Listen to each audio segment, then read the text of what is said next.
النواب الذين المرشحون عن دائرة المحمدية سألتهم الصحفية في الإذاعة الوطنية هذا اليوم. قالت لهم ما رأيكم في استغلال البحر؟ ما رأيكم في شح المياه؟ ما رأيكم في دار المسنين في السجون؟ هذه أسئلة توجه لمرشح لدخول البرلمان من أجل تشريع قوانين ومراقبة الحكومة. هؤلاء النواب يفعلون هم بصدد إعادة نفس السخافات التي فعلوها في 2014 و2019.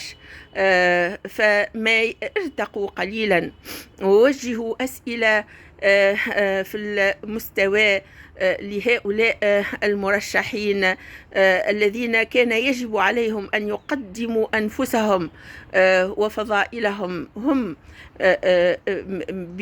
بأنفسهم من سيقتحمون القلوب وصدقهم. هؤلاء لا يحتاجون لتلك الأسئلة، وإنما يحتاجون أن يوضحوا للعموم رأيهم في المسار الإصلاحي الذي بدأ في 25 جويلية 2021، وأن يوضحوا موقفهم من المنوال التنموي في تونس وكيفية الحفاظ على السيادة والوطنية وكيفية تنمية الاقتصاد لا غير. أما حول دار المسنين والسجون فهم ليسوا مرشحين البلدية حتى يحكوا عن ذلك الموضوع. هم مرشحين لمجلس نيابي، مجلس سيادي، وهم مكلفون بتشريع القوانين وإصلاح المنظومة السياسية ومراقبة الحكومة